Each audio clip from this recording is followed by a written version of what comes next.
Bonjour et bienvenue dans Epion, les voix du bien-être.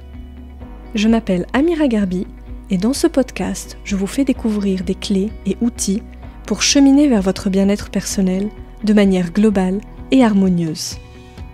Ici, je donne la parole à des praticiens, thérapeutes, chercheurs, écrivains qui font bouger les lignes du bien-être en proposant des approches et des outils innovants pour prendre soin de soi au quotidien. Ce podcast n'a aucune prétention médicale, il est juste informatif. Pensez à demander l'avis de votre médecin si cela est nécessaire.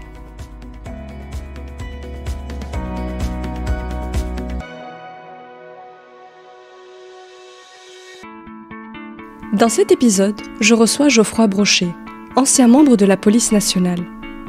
Il est le fondateur de l'Académie de puissance mentale qui forme les coachs à la méthode de préparation mentale. Le parcours de Geoffroy est atypique et riche d'enseignements, car son expérience au sein de la police l'a confronté à des événements peu habituels, qui ont aussi forgé son envie de se mettre au service des autres et de partager des clés pour gagner en confiance et en maîtrise de soi. Ici, on développe comment on peut déployer son plein potentiel, comment on peut avancer vers ses objectifs, ses rêves, sans se brûler les ailes ou se démotiver. Geoffroy nous dévoile sa conception de la puissance mentale pour sortir de la zone de contrôle, de lutte et aller vers une zone de maîtrise dans laquelle on découvre son véritable flow. Très belle écoute à tous. Geoffrey, je suis très heureuse de te recevoir aujourd'hui dans Epion Podcast. Merci d'avoir accepté mon invitation. Avec grand plaisir. C'est toujours un plaisir pour moi de partager ce qui me passionne, c'est-à-dire la croissance personnelle, le développement humain. Super, alors effectivement aujourd'hui on va parler de pas mal de choses, de confiance en soi, d'épanouissement et surtout de puissance mentale, en référence notamment au livre que tu as publié aux éditions Erol. Avant d'entrer dans le vif du sujet, j'aimerais s'il te plaît Geoffrey que tu te présentes pour ceux et celles qui nous écoutent, parce que tu as quand même un parcours qui n'est pas banal et qui est très intéressant, inspirant, donc j'aimerais qu'on commence par là. Ok, alors est-ce que tu as 4 heures devant toi? Non.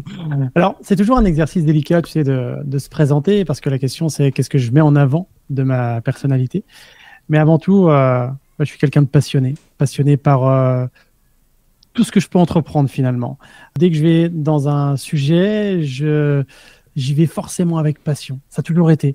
Et je me suis rendu compte au fur et à mesure du temps que ce qui me passionnait finalement le plus, c'était, comme je le disais, la compréhension du fonctionnement humain. Qu'est-ce qui fait qu'à un moment donné, ils réussissent à déployer tout son potentiel, et à un autre moment, alors que c'est le même humain, eh bien, il met des choses en place qui fait qu'il n'arrive pas à déployer ce potentiel, et parfois même il s'auto-sabote. Et donc, mon parcours, qui, comme tu l'as dit, est peut-être pas forcément classique, mais au moment de choisir justement une voie professionnelle, j'étais à la faculté de droit de Nancy en licence, et là, moi, j'avais un réel problème avec mes émotions.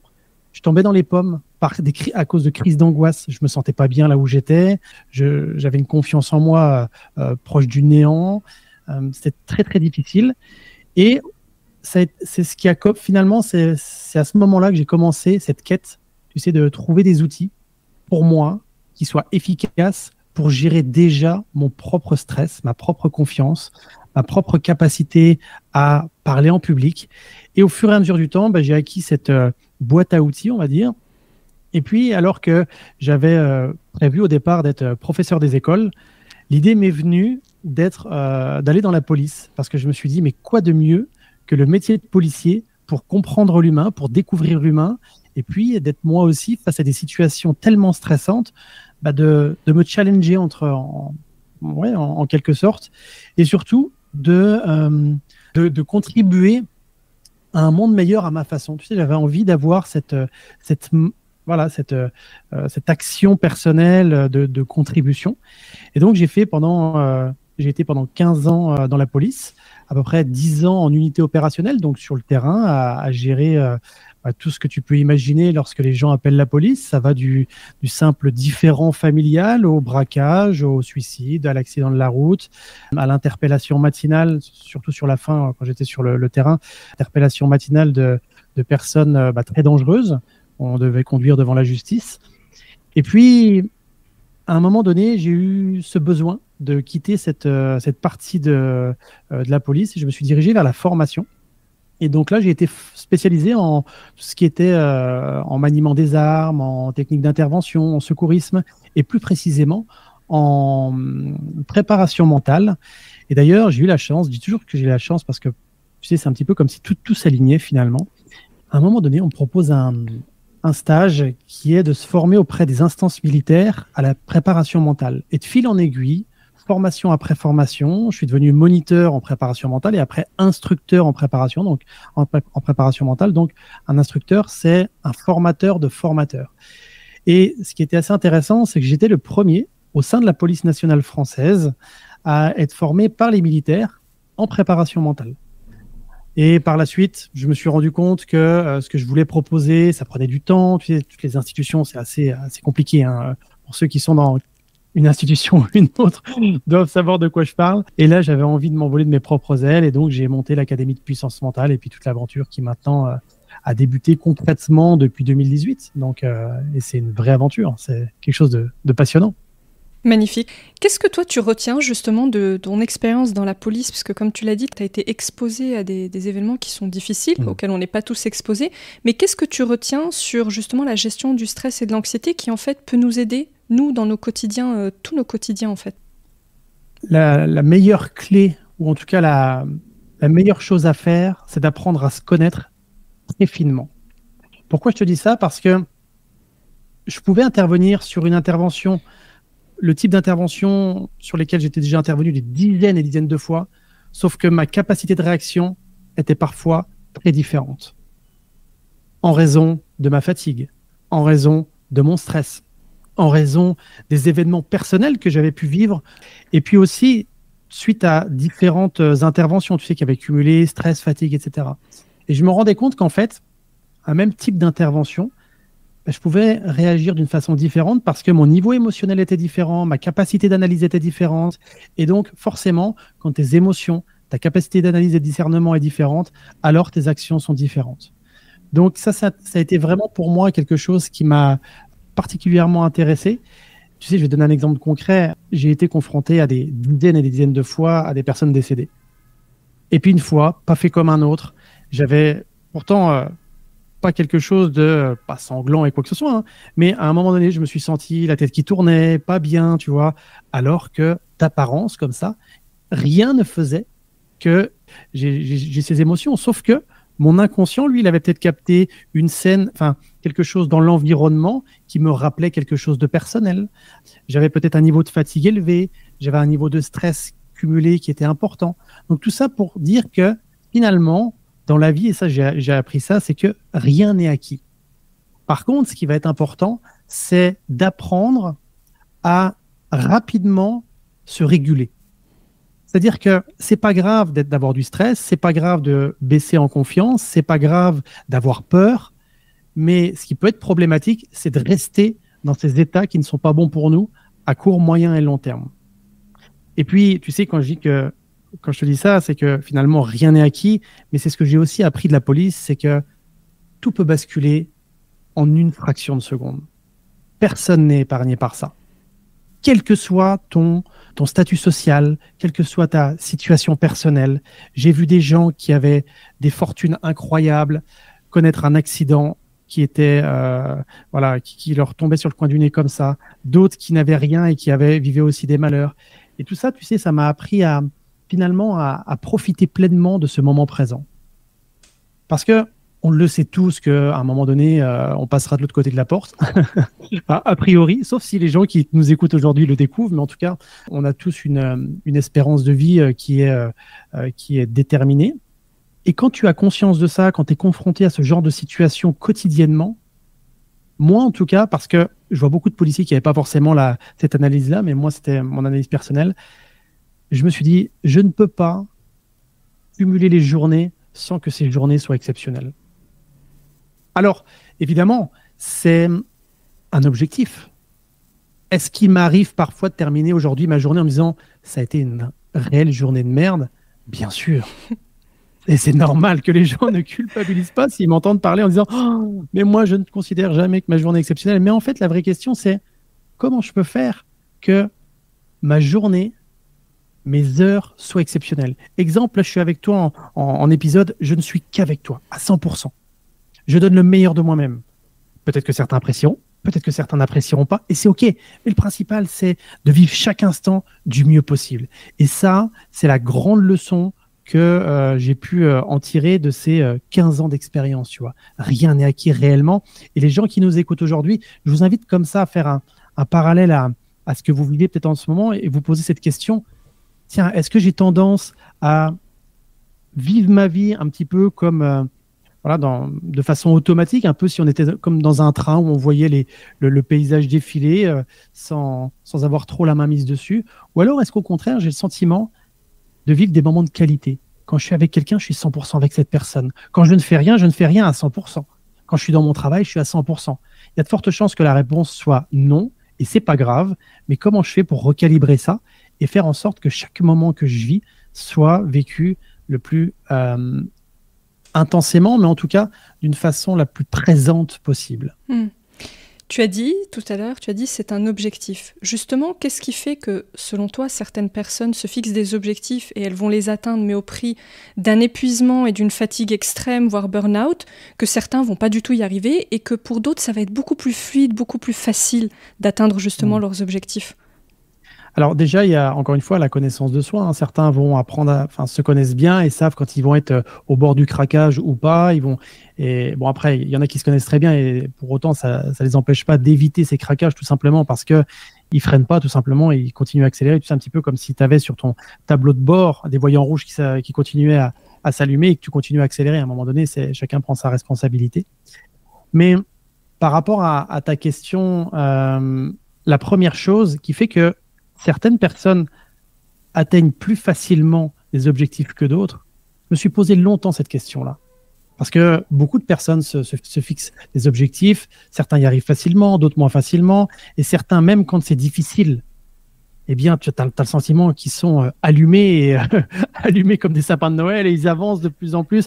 Plus c'est difficile pour certains, et plus ils auront cette conviction qui est puissante. Et je pense, moi, j'en suis convaincu, et je l'écris d'ailleurs dans mon livre, tout part du sens. Plus la personne aura un objectif de sens versus un objectif de but, plus il sera animé par le chemin qu'il doit accomplir. Ça veut dire qu'au final, cet objectif-là, au lieu d'être un objectif quand je dis un objectif de but, c'est vraiment un objectif, tu sais, pour faire. Juste, je fais. C'est bon, j'ai coché. J'ai fait un voyage à New York. Alors c'est faire ou avoir, j'ai fait telle chose, j'ai eu tel diplôme, ok, j'ai checké sur la liste. Versus l'objectif de sens, c'est quelque chose qui m'anime profondément. Si mon objectif qui a du sens pour moi d'aller à New York, c'est d'aller m'inspirer de cette ville, d'y aller et de nourrir chacune de mes cellules par ce qui se passe dans cette ville. Et là, on est poussé par quelque chose de plus grand que nous. Et d'ailleurs, j'en parle dans le livre Puissance mentale aux éditions Erol. Moi, ça a été ma quête au départ. Je me suis dit, mais comment ça se fait que certains arrivent à atteindre des objectifs, tandis que d'autres qui ont pourtant rien comme ça d'apparence pour eux, y arrivent ou certains n'y arrivent pas. Enfin bref, c'était un peu le bordel, on va dire. Dans ce que je pouvais constater, je me suis dit, mais il y a forcément un truc. Et là, j'ai pris de la hauteur et je me suis dit, en fait, c'est le sens. Et c'est vrai que le Dr Frankl, donc c'est un psychiatre autrichien qui a survécu des camps de la mort. Donc c'est ça. J'admets, c'est quelque chose un peu glauque, soit dit en passant. Mais en tout cas, c'est quelque chose qui m'a permis vraiment de prendre de la hauteur. Et j'ai compris que dans ses écrits, notamment son titre « Trouver du sens à sa vie grâce à la logothérapie », quelque chose comme ça.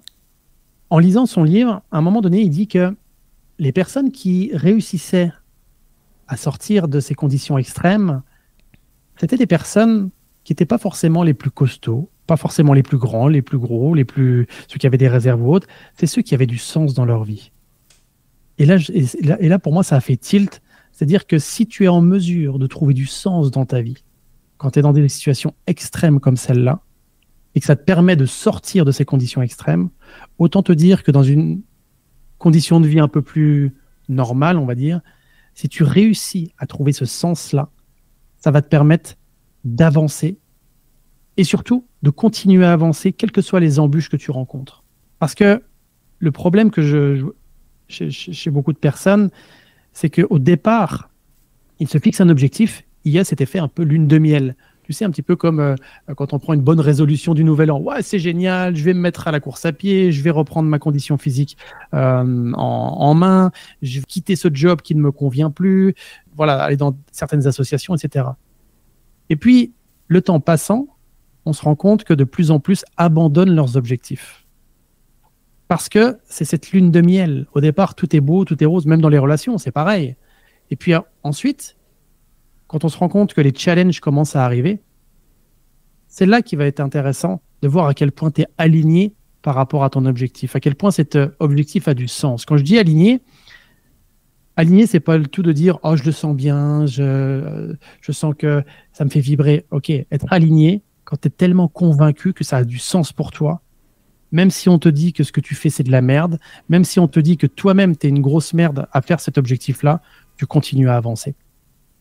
C'est des mots qui sont peut-être durs, mais tu sais, moi, quand j'ai commencé l'aventure puissance mentale, au tout début, je me souviens, j'ai eu des gens, même ce qui peut paraître un peu étrange, mais des, entre guillemets, amis, qui ne le sont plus maintenant, évidemment, mais qui ça a le mérite d'être clair, qui m'ont dit « Mais pourquoi tu fais ça?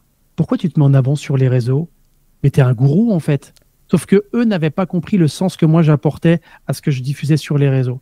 Oui, on me voyait en photo, je mettais des citations, je faisais des vidéos complètement imparfaites. Mais pour moi, ça m'animait tellement de me dire que si je pouvais aider une personne, tu sais, c'est un peu cliché ce que je dis, mais si tu peux aider une seule personne, que ça lui donne de la lumière dans ses yeux, si ça lui redonne du sens dans sa vie, moi, à ce moment-là, j'ai rempli mon job. Et eux étaient juste en mode observateur sur Geoffrey se met en avant sur les réseaux. Tu vois? Et eux, ils avaient en observation juste cet objectif de but. Et ils ne voyaient pas le sens qui m'animait profondément à partager tout ça. Et à un moment donné, je me suis d'ailleurs posé cette question, qui est-ce que j'ai envie de côtoyer? Qui est-ce que j'ai envie, avec qui j'ai envie d'échanger? Qui est-ce que j'écoute? Et là, certains amis, pourtant de longue date, à force d'être avec eux, je sentais que mon énergie diminuait, mon énergie baissait, mon estime personnelle baissait aussi. Je me posais beaucoup de questions. Je me disais, est-ce que je suis à ma place? Est-ce que je ne suis pas à ma place? Et à ce moment-là, ça a été très difficile pour moi, parce que moi, je suis quelqu'un qui a des principes de fidélité, d'engagement. Tu sais, c'est très puissant chez moi. J'ai un côté famille très important. Ça fait plus de 25 ans que je suis avec ma femme, tu vois, donc ça permet aussi de montrer ça. Mais c'était dur pour moi de dire stop à ces relations qui, pour moi, étaient toxiques. Mais elles étaient vitales. D'ailleurs, tu le dis dans ton livre, tu dis que justement l'extérieur influence beaucoup un peu notre écologie intérieure en bien ou en mal, et que c'est important de bien s'entourer. Est-ce que tu penses qu'on peut vraiment se défaire du regard des autres? Est-ce qu'on peut apprendre à se libérer de ça? C'est une vraie question. Il y a la théorie et il y a la pratique. En théorie, les gens vont dire, moi, le regard des autres, peu importe. Ok, si le regard des autres t'importe peu, prouve-le. Prouve-le déjà à toi-même. Est-ce que quand tu vas dans la rue, est-ce que quand tu parles de tes projets, est-ce que quand tu veux lancer quelque chose, observe-toi bien, et est-ce que justement le regard des autres n'impacte pas qui tu es et ce que tu as envie de faire? Pour moi, si je devais donner une réponse, c'est illusoire de vouloir se détacher complètement du regard des autres, parce que quelque part, ça a aussi son utilité. Donc se dire, je veux me détacher à 100% du regard des autres, pour moi, ça n'a pas forcément grand intérêt. Par contre, je veux me détacher au maximum de la toxicité que peut avoir le jugement des autres, les paroles des autres, les comportements des autres. Ça, c'est intéressant. Et pour moi, c'est un objectif qui est plus atteignable. Donc là, l'idée, ça va être, comme on en parlait en début d'épisode, dès que je vois que le regard des autres m'impacte, que les jugements des autres ont tendance à impacter mes actions, comment je fais pour m'en détacher le plus? Donc là, ça peut être tout simplement faire des exercices de méditation, tu sais, qui apprennent à garder le focus, qui permettent justement de se recentrer. Mais aujourd'hui, tu sais, j'ai côtoyé énormément de personnes, des personnes qui sont dans des groupes d'intervention, qui ont risqué leur vie, des gens qui sont des conférenciers internationaux, des gens qui gèrent des entreprises avec des milliers de personnes. des politiques français aussi à qui j'ai déjà échangé, et le regard des autres les impacte. Et en plus, plus tu vas être fatigué, plus tu vas être stressé, plus voilà, ton énergie sera, on va dire, basse, et plus tu auras cet environnement, s'il est toxique en tout cas, qui va pouvoir t'impacter. Mais attention, ce qui est important, Amira, aussi de prendre en considération, c'est qu'il y a une différence entre les gens me disent ça, les gens agissent comme ça, et je pense que les gens pensent qu'ils pensent. Oui, parce qu'on parfois on interprète beaucoup aussi les réactions des autres en se disant tiens, il pense ça de moi, c'est pour ça qu'il a fait ça, et parfois on se trompe complètement. J'ai envie de te dire même la plupart du temps. Parce que concrètement, tu sais, c'est un petit peu comme quand tu arrives dans une pièce où des fois les gens qui manquent d'estime d'eux se disent oh, tout le monde me regarde. Alors qu'en fait, tout le monde s'en fout de toi. Ils se moquent de toi en fait. Mais ils se moquent dans le sens que tu sois là ou pas, peu importe. Tu sais, c'est un petit peu comme quand tu as un bouton sur le front, tu as l'impression qu'il n'y a que ça qui existe. Alors que tu vas dire à un de tes proches, oh là, j'ai un bouton, oh, je ne l'avais même pas vu. Et toi, tu as l'impression que c'est un gyrophare que tu as sur le front, tu vois. Alors qu'en réalité, non, les gens, ce qui les importe le plus, ce qui leur importe le plus, c'est eux-mêmes. Et ça, c'est, selon moi, la base pour pouvoir grandir, pour pouvoir s'élever, pour pouvoir évoluer. C'est de parvenir à se détacher de ce que peuvent dire ou penser les autres. Et plus les gens vont être proches de nous, et donc il va y avoir un côté émotionnel, et plus ça demandera des efforts de notre part. Parce que les actions sont simples à mettre en place. C'est simple, c'est pas compliqué, c'est simple. Mais ça demande des efforts. Quand je dis c'est simple, c'est tout simplement de se positionner, de dire les choses. Et le dire avec calme et assertivité. En disant, bah, écoute, moi là aujourd'hui, j'ai le sentiment que notre relation, elle n'est pas saine pour moi en tout cas. Merci pour tout ce qu'on a passé ensemble, mais je pense qu'on va s'arrêter là. Et là, tu vois, ça te permet, toi, de poser, de voir à quoi tu dis oui, à quoi tu dis non. Et ça peut être aussi se détacher aussi du regard des autres, mais je pense à l'addiction qu'on peut avoir au fait que les jeunes nous fassent des louanges, d'avoir un public, parce que la notoriété, elle est aussi très éphémère. Un jour, on est regardé, puis le lendemain, on n'est plus regardé. Est-ce que c'est aussi utile de faire en sorte que la valeur qu'on perçoit de soi est liée à celle que les autres ont de nous, en fait? Au-delà d'être utile, c'est vital. Parce que plus tu vas être addict aux valorisations, aux validations des autres. Mais tu sais, dans notre société actuelle, ça se traduit par combien j'ai de likes, combien j'ai de vues, combien j'ai d'écoutes. Plus tu vas être addict à ça, plus quand la personne va dire quelque chose de négatif sur toi, plus ça va te détruire. Parce qu'en fait, ça manque de maîtrise. Ça ne veut pas dire qu'il ne faut pas apprécier quand les gens te valorisent, mais ok, c'est cool, ça valide que je suis sur le bon chemin. À un moment donné, moi, j'ai une de mes étudiantes qui me dit, Geoffrey, c'est assez drôle parce que bon, tu es hyper proche de nous et on sent que tu es quelqu'un qui a du cœur, qui a de l'authenticité, tu sais, c'est leur mot. Hein. Moi, on parle carrément de famille, puissance mentale. Je dis, mais je trouve ça étonnant parce que quand on te fait des compliments, bah, alors tu es content de les recevoir, mais tu sens pas non plus super content. Je vois, c'est intéressant ce que tu dis, mais justement, moi, mon objectif, c'est de prendre ces compliments-là. Évidemment que ça me fait plaisir, évidemment que ça me nourrit, évidemment que ça me fait vibrer, mais pas tomber dans l'addiction. Parce que sinon, si tu es addict à ce genre de comportement, de témoignage, le jour où quelqu'un va te critiquer sur les réseaux, tu vas tomber plus bactère. Tu sais, ça fait un peu comme l'élastique. Si tu tends l'élastique vers l'addiction aux commentaires positifs, quand tu vas relâcher ça, ça va aller dans l'autre sens et ça va être compliqué pour toi.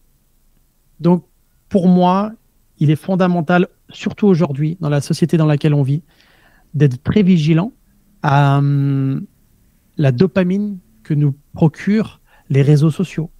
J'ai des commentaires, j'ai pas de commentaires, voir l'impact que ça a sur soi et justement rester maître de soi-même en réalité. D'où l'importance de revenir au sens de pourquoi je fais ça en fait. Je le fais pas pour les autres, je le fais avant tout pour moi et pour ce que j'ai envie d'apporter au monde. C'est ça. Avant tout, comme tu le dis, je le fais déjà pour moi. Certains vont dire c'est égoïste. Bah non, c'est la base. Parce que si tu le fais déjà pour les autres, à un moment donné, tu vas être tellement dans je le fais pour les autres et j'ai pas de retour, donc ça marche pas, je suis moins que rien, etc. Alors que si tu le fais pour toi, Moi, quand je fais une vidéo sur les réseaux, je regarde la vidéo et je me dis, bah, je suis fier de moi. Parce que la façon dont je m'exprime, la façon que je communique mon idée, la façon dont c'est cool. Parce qu'il y a de ça 2 ans en arrière, j'aurais pas été capable de faire ça. Peut-être que dans 2-3 ans, quand je vais regarder la vidéo, je vais me dire, ouais, j'étais quand même en deçà du niveau que j'ai actuellement. Mais ça, c'est OK. Tu vois, la vidéo là, je la fais pour moi, dans le sens où ça m'anime d'aider les gens. Et ensuite, si j'ai des likes, des commentaires, cool, pas cool, c'est autre chose. Maintenant, je dis pas que un commentaire négatif ou un commentaire un peu assassin comme ça, je vais pas dire que ça me touche pas. Oui, c'est jamais agréable de toute façon. C'est jamais agréable. Mais après, tu me demandais par rapport à mon expérience police, quand tu es policier, c'est du quotidien, tu te fais insulter, tu te fais violenter, t'es donc au final, tu sais, des menaces de mort, j'en ai déjà eu des dizaines. Je suis déjà allé plusieurs fois au tribunal pour des violences que des personnes avaient fait à mon encontre. Donc tu sais, c'est pas un commentaire sur les réseaux qui vont me faire trembler, quoi, tu vois. Mais c'est jamais agréable non plus. C'est ça que je veux dire, tu vois. C'est pas agréable. D'ailleurs, dans ton livre, j'ai lu cette phrase, si je la reprends bien, tu dis faut être égoïste avant d'être altruiste. C'est un peu ce que tu décris, en fait. C'est exactement ça. Et ça, encore une fois, quand je l'écris dans le livre, c'est facile. Mais quand j'ai envie, tu sais, dans mon quotidien, après une journée un peu compliquée, des fois, je dis, tiens, j'irais bien me balader, parce que moi, j'ai cette chance d'habiter près de la mer, près de l'océan, je suis en Bretagne. Et des fois, je me dis, tiens, là, j'ai besoin d'aller me promener, d'aller prendre l'air. J'ai une journée assez chargée. Et puis là, je vois que les activités du quotidien avec les enfants, la famille sont bien présents. Et je me dis, ah, mais si je pars tout de suite là, entre guillemets, je risque d'être un mauvais père de famille. C'est des croyances, évidemment. Mais tu vois, il y a je reviens à moi, je me dis, OK, de quoi j'ai réellement besoin? Et dans ce cas-là, je ne vais pas dire que je fais un compromis, mais peut-être qu'au lieu de partir 1 heure, eh bien, je dis à ma femme et mes enfants, mais écoutez, je vais juste prendre l'air pendant 20 minutes parce que j'en ai besoin. Et en étant égoïste comme ça, sorte d'égoïsme finalement, ça me permet, quand je rentre, d'être dans un autre état d'esprit. Je suis libéré de cette charge mentale, je me sens mieux et finalement, la qualité relationnelle va être complètement différente. Alors que si j'étais resté là, avec cette partie de moi qui me disait « Ah, j'aurais dû aller me promener » et puis j'y suis pas allé, bon bah, tu sais, c'est un peu inconsciemment, des fois, je vais leur faire payer le fait que je ne sois pas allé me promener. C'est vrai que c'est pas cool de faire ça, mais des fois inconsciemment, on peut se mettre à crier, on peut ne pas être d'accord avec les choses, dire oui, bah moi j'aurais préféré aller me promener. Tu sais, on tourne dans des trucs qui sont pas sains en fait. Alors que si tu dis ok, moi je vais me promener, je prends 20 minutes, c'est ok pour tout le monde, ok parfait, tu reviens, c'est vachement mieux. Et ça, c'est une sorte d'égoïsme et au final, c'est simple à faire et aussi ça demande des efforts parce que d'ailleurs, moi-même, ma femme me dit des fois, Geoffrey, sois un peu plus égoïste, quoi. Parce que j'ai tendance, c'est pour ça que je suis dans l'accompagnement, j'ai tendance à vouloir, tu sais, puis je suis aussi un peu papa poule, un peu beaucoup même, vouloir déjà aider les autres, sauf que j'applique ce que je propose, c'est-à-dire que je me traite en première classe. Et c'est prendre soin de soi pour mieux prendre soin des autres, mais c'est très sain, ouais. C'est ça, exactement. Alors, je te propose qu'on parle un peu de puissance mentale, puisque c'est quand même effectivement le titre de ton livre. Alors déjà, donc c'est le titre de ton livre qui intrigue de prime abord, et toi tu dis il y a une différence entre la puissance du mental et la puissance mentale. Je pense que c'est pas évident. Est-ce que tu pourrais nous réexpliquer justement la distinction entre les deux? Tout à l'heure, quand je te disais que ma quête, c'était de comprendre un peu même beaucoup le fonctionnement des personnes, je me suis rendu compte que certains atteignaient des objectifs qui s'étaient fixés, un peu comme là, on a eu récemment les Jeux Olympiques, où certains sont médaillés, ont atteint des beaux objectifs qui s'étaient fixés depuis des années. C'est pareil pour des entrepreneurs qui se sont fixés un chiffre d'affaires bien spécifique, habiter à un endroit, avoir une équipe, etc. Et se sentent complètement cramés. Et là, j'ai observé que ces gens-là fonctionnaient en mode mental, en mode conscient. Ça veut dire que ils se fixaient des objectifs sans prendre en considération ce qui les animait profondément. Donc là, être en mode mental, ça veut dire que tu te dis, allez, je me fixe de faire 100 000 euros de chiffre d'affaires. Je me fixe d'être number one aux Jeux Olympiques. Et t'y vas coûte que coûte. qui va sans prendre en considération ta propre personne. Tu t'oublies. Et au final, tu arrives, tu as atteint ton objectif, mais tu es mort, tu es rincé.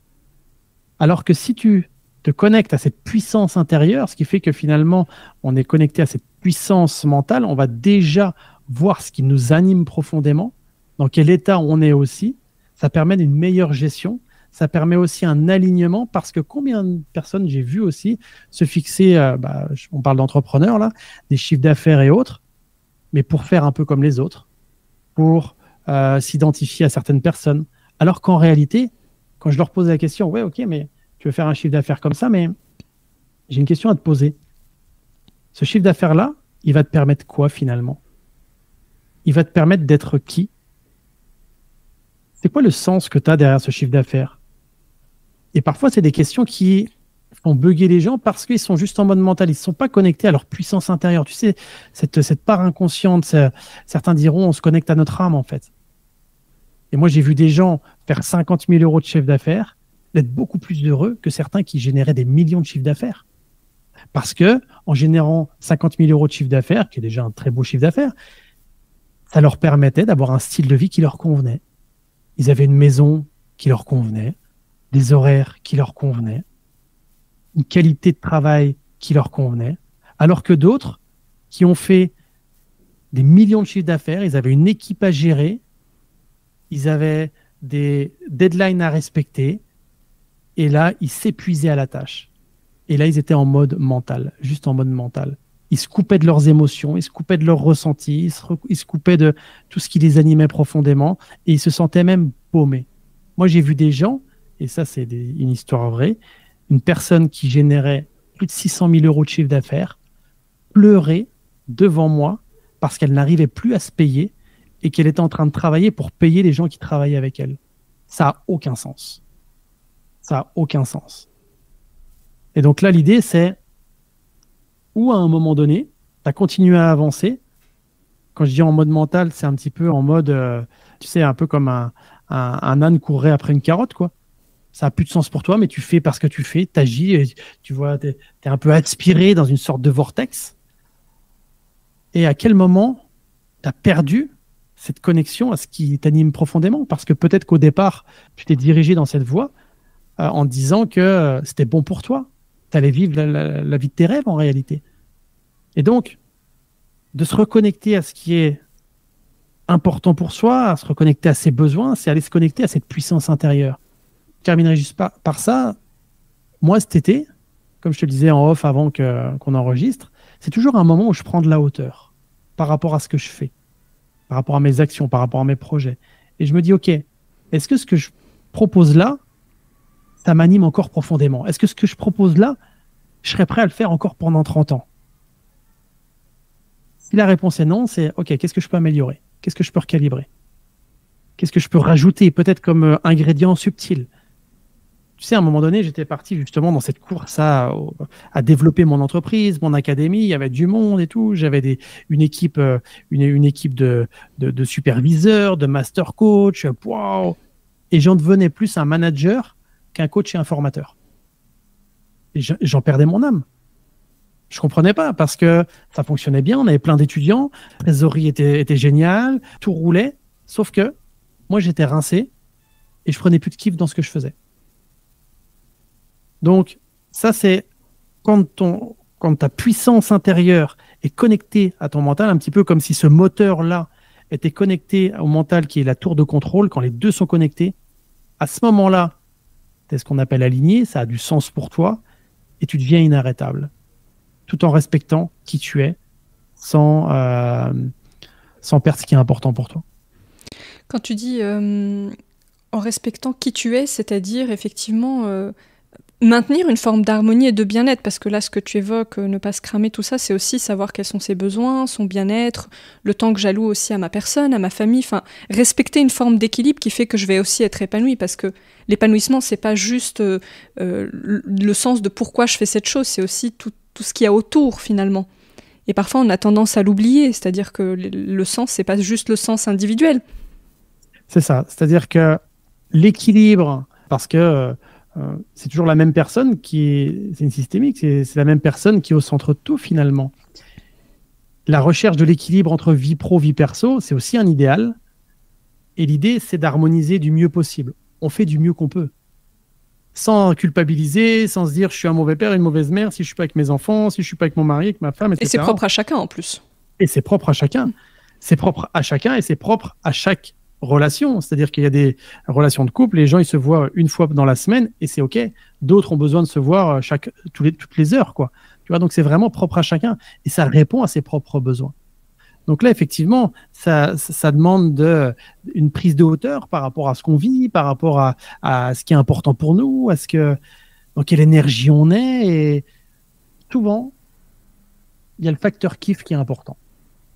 C'est de regarder à quel point on prend du plaisir dans sa vie. Moi, j'ai vu des athlètes olympiques que j'ai accompagnés ne pas réussir en compétition tout simplement parce qu'ils prenaient plus de plaisir dans ce qu'ils réalisaient. J'ai vu des gens faire depuis des années et des années un sport qui au départ les animait profondément et là aller s'entraîner un peu comme des robots. Et tu sais, c'est ce qui m'est arrivé à un moment donné quand j'étais dans la police. J'avais tout d'apparence pour être heureux, un salaire confortable, un statut qui était cool, voilà, une reconnaissance sociale, mais j'étais plus animé par ce que je faisais. J'avais cette flamme intérieure qui diminuait et je ne prenais pas soin de moi finalement dans ces moments-là. Donc, il a été important pour moi de prendre de la hauteur et puis après de mettre des actions en place pour changer tout ça.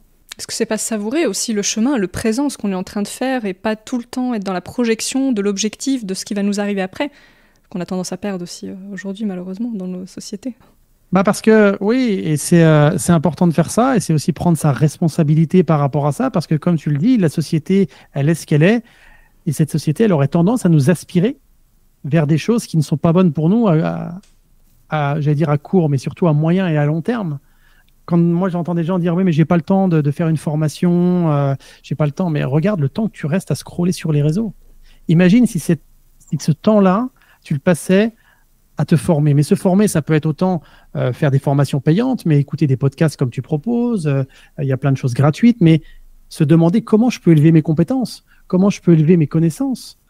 Parce que concrètement, on est en train d'aller vers une société, et quand je dis ça, j'ai l'impression d'être un vieux con, mais quand on va dans une société, tu sais, où on est en train de créer des moutons.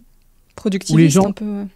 C'est ça, où les gens scrollent à longueur de temps sur les réseaux, ils se rendent même pas compte qu'ils ont passé 2 heures et ils ont, pour pas tous évidemment, mais heureusement, parfois on peut avoir tendance à avoir un avis qui est juste coloré de l'avis général, on en oublie sa propre identité. Et moi le premier, quand j'ai fait des vidéos, quand je propose des choses sur Internet, j'ai tendance à parfois me laisser aspirer par ce que font les autres. J'ai dit, mais attends, qu'est-ce que moi j'ai envie? Qu'est-ce qui m'anime? Tu sais, à un moment, c'était tout bête, mais moi, dans ma vie de tous les jours, j'ai une casquette sur la tête. Tu sais, c'est le côté un peu sportwear. Tu sais, moi, je suis très, très cool, très décontracté. Et à un moment donné, je me dis, mais pourquoi je ne ferais pas des pubs avec une casquette? Qu'est-ce que j'en ai à faire, en fait? Si c'est moi. Tu viens me voir dans ma vie privée, j'ai des fois la casquette en arrière, la casquette en avant, ça dépend de l'orientation du soleil de toute façon. Mais tu sais, je suis cool. Pourquoi sur les pubs, je ne serais pas comme ça? Au moins, les gens, quand ils viennent te voir après, ils ne sont pas surpris par qui tu es parce que tu es la même personne, que tu sois un enregistrement de podcast, que tu sois sur une pub ou autre.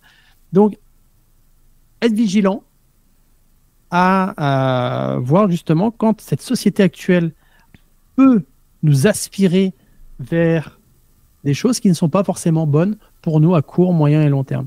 Et ça, cette vigilance-là, elle est pour moi très importante pour pas dire vitale même. D'ailleurs, on te pose la question pour les enfants, comment on peut les aider aussi à se prémunir de ça, parce qu'ils vont être encore plus exposés que nous, à ce côté validation, copier les autres, uniformisation en fait. Tu pourras toujours dire ce que tu veux à un enfant, il va surtout regarder comment toi tu agis. L'exemple.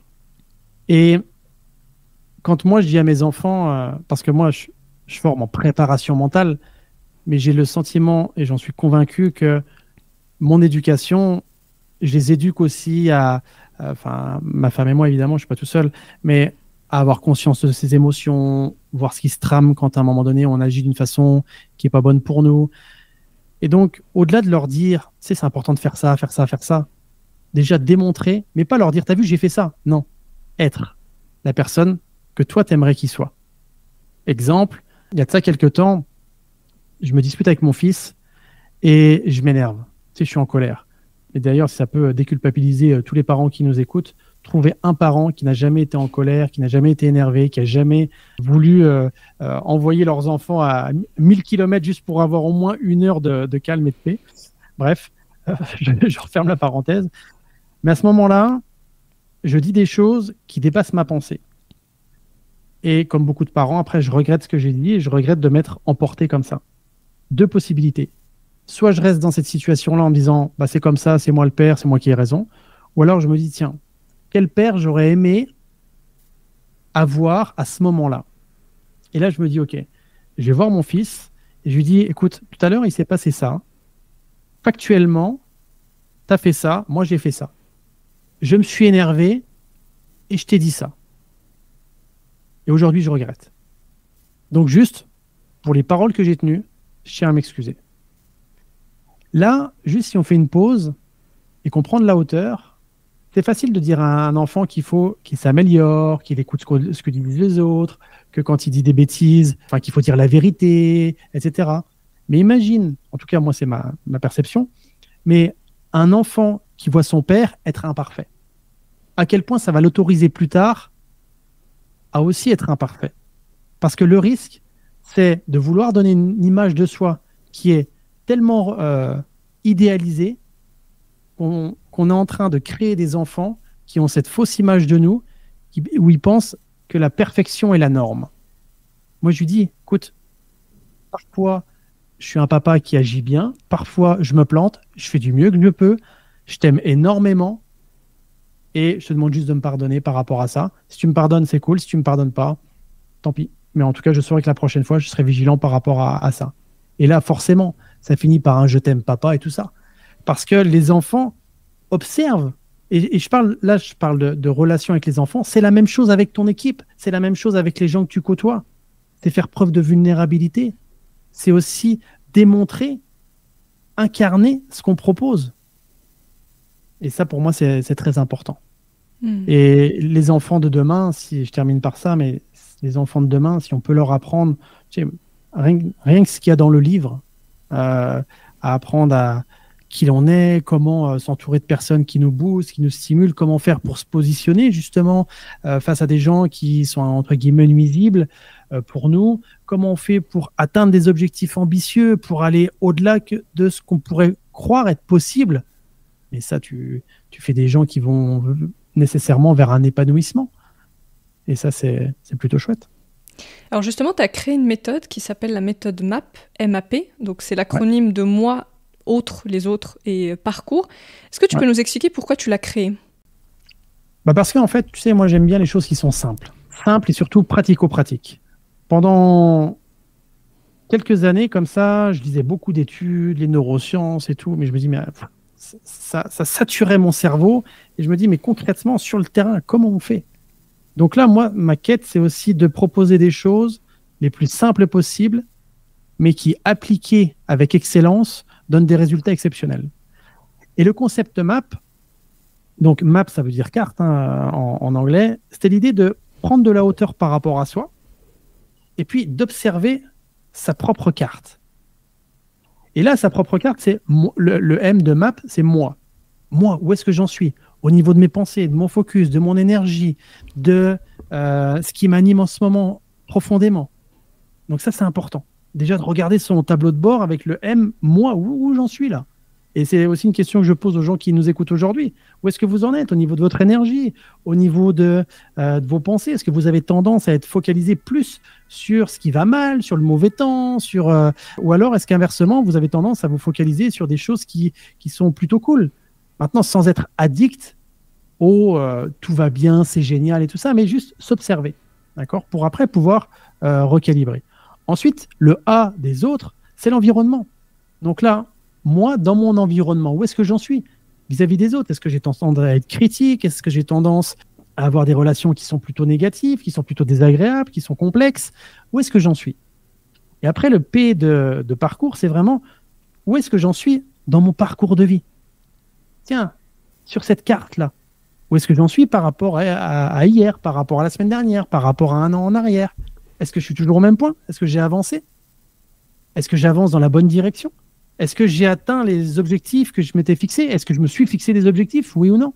Tu vois, ça va permettre comme ça, et c'est tout l'objet de ce livre-là, et je l'apprends à le faire encore plus précisément, mais ce map-là, c'est la base. C'est la base pour éviter justement d'être en mode mental, où on va avancer comme une poule sans tête en allant dans tous les sens, un peu en étant dispersé, éparpillé, plus savoir ce qu'on fait, ni pourquoi, ni comment, etc. Au contraire, on va se réaligner, être beaucoup plus ancré, être beaucoup plus solide, trouver la posture juste, les pensées qui soient le plus justes possible, les émotions qui soient justes, les actions qui soient le plus justes possible, pour avoir une vie qui nous inspire et qui nous permette d'augmenter notre confiance en soi, confiance en nous, estime personnelle, etc., et dépasser ses propres limites, parce que c'est derrière les limites qu'on se pose aujourd'hui qu'il y a ces sources d'apprentissage et ces sources qui vont nous permettre de grandir et d'évoluer. Limite et peur? Parce que j'imagine qu'il y a la thématique des peurs aussi qui doit revenir, les peurs qu'on peut avoir. Le cerveau, tu sais, il est binaire. Quand il ne connaît pas, il t'envoie une décharge en disant attention, danger. Donc la peur, elle est saine. Maintenant, quand la peur se dégrade, elle devient une angoisse. Donc c'est ça qui va être intéressant d'observer. Que vous ayez peur, c'est tout à fait normal. Là, moi, je suis en lancement de la nouvelle promotion. J'ai peur, mais c'est juste des peurs qui amènent quelques doutes. Tu vois, mais est-ce que c'est une peur viscérale? Non. Parce que tu dis toujours, est-ce que ça va marcher? Est-ce que je fais la bonne communication? Est-ce que je vais attirer les bonnes personnes? Toujours, est-ce que c'est des peurs? Non, c'est plus des doutes. Mais maintenant, plus ça va, la peur, c'est quelque chose qui dure quelques secondes, quelques minutes, pas plus. Mais si ça reste, si ça se dégrade, ce sentiment-là va générer de l'angoisse. Et d'où l'importance aussi de la préparation mentale, c'est se préparer mentalement à des événements futurs pour que le cerveau ait le sentiment qu'il l'a déjà fait et qu'il en est en capacité de le faire. Donc là, ça va permettre justement de diminuer les peurs et de les transformer en quelque chose de très stimulant. Tu dis aussi dans ton livre, il y a une phrase que je me suis notée, et il y a une différence entre contrôler et maîtriser sa vie. Je trouvais ça intéressant. C'est quoi la différence entre les deux? La différence, ça va être l'énergie qu'on y met, le résultat qu'on obtient. Quand tu es dans le contrôle, un petit peu comme quelqu'un qui va débuter une nouvelle activité, il découvre, il est un peu maladroit, donc là, il va être en contrôle, il va contrôler ses gestes, il va pas savoir doser son énergie, il va être un peu maladroit. Alors que celui qui maîtrise une discipline, un peu comme le maître maîtrise, tu vois, ça paraît simple.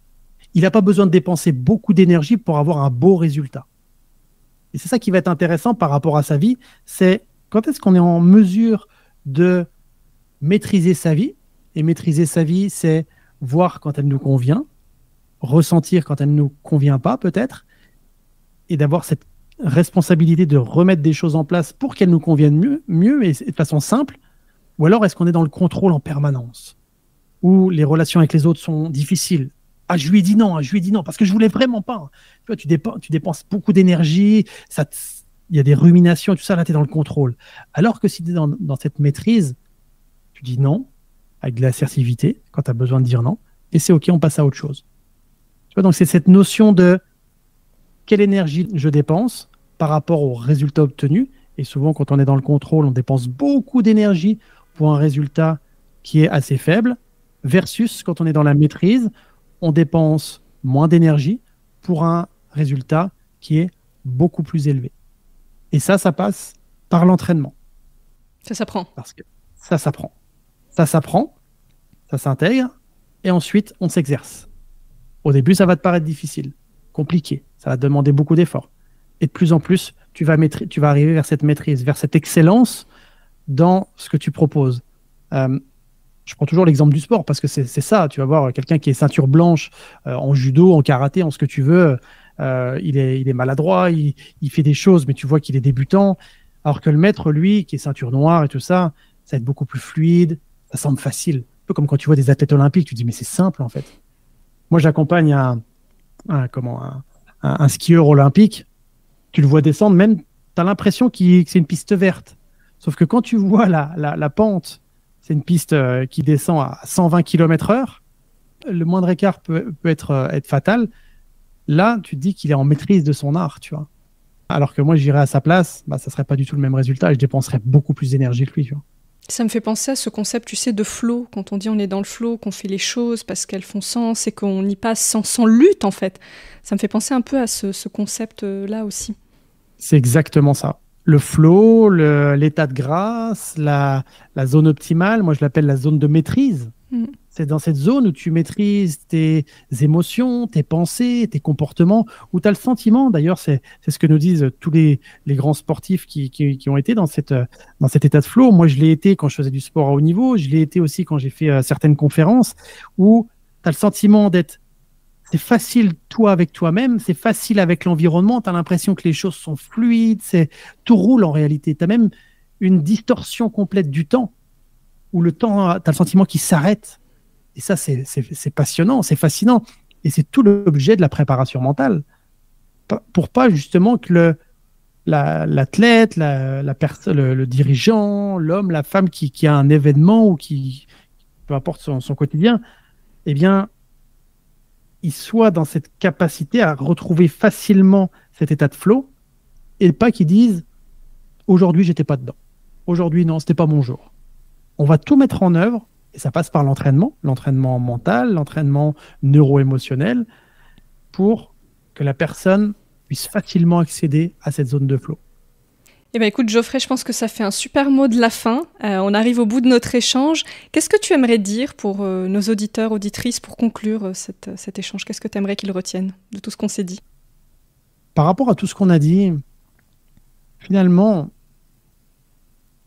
aujourd'hui, la situation dans laquelle vous êtes, c'est en grande partie suite aux choses que vous avez pu mettre en place par rapport à votre niveau de pensée, vos émotions que vous avez pu avoir, qui vous permettent d'avoir les résultats que vous avez aujourd'hui. Qu'ils soient agréables, désagréables, qui vous conviennent ou qui ne vous conviennent pas. Mais la bonne nouvelle, c'est qu'en prenant votre responsabilité, vous allez pouvoir designer, vraiment vous dessiner ce futur qui vous anime, qui vous inspire. Et quand on vous dit que c'est difficile, dites-vous que ça va être possible et que, selon moi, l'univers, ce qui nous entoure, favorise toujours des gens qui passent à l'action parce que c'est pas forcément les meilleurs qui réussissent, c'est toujours les plus persévérants. Donc agir avec le cœur, agir en son âme et conscience et surtout faire du mieux qu'on peut sans culpabiliser. Moi, je retiens agir avec le cœur, en tout cas. C'est ce qui vraiment a résonné en moi. En tout cas, j'ai pris beaucoup de plaisir à échanger avec toi, Geoffrey, aujourd'hui. Merci beaucoup. Pareillement. Merci beaucoup pour ton invitation. Avec plaisir. Où est-ce qu'on te retrouve, Geoffrey? Partout. Si tu ne me retrouves pas aujourd'hui, c'est que je fais mal mon job. Donc, concrètement, sur les réseaux sociaux, Instagram, Facebook, LinkedIn, YouTube, c'est Puissance Mentale. Vous mettez dans Google Puissance Mentale. J'ai un podcast aussi, Puissance Mentale, avec un épisode qui sort chaque semaine. Et si vous avez des questions, n'hésitez pas. Moi, je fais en sorte d'être aussi accessible. Donc, n'hésitez pas aussi à me dire ce que vous avez pensé, ressenti par rapport à l'échange qu'on a eu aujourd'hui sur le podcast Epion Podcast. Super, on remettra toutes ces coordonnées en tout cas dans les références du podcast. Merci beaucoup Geoffrey, et puis je te souhaite une très belle continuation. Merci à toi, pareillement, et plein de belles choses à tous ceux qui nous ont écoutés aujourd'hui. Si vous avez aimé cette conversation, je vous invite à noter le podcast 5 étoiles sur Apple Podcast ou sur votre plateforme d'écoute préférée, et à vous abonner pour rester informé des prochains épisodes. Vous pouvez également suivre notre actualité sur le compte Instagram Epion Podcast. Je vous dis à très vite pour de nouveaux échanges inspirants.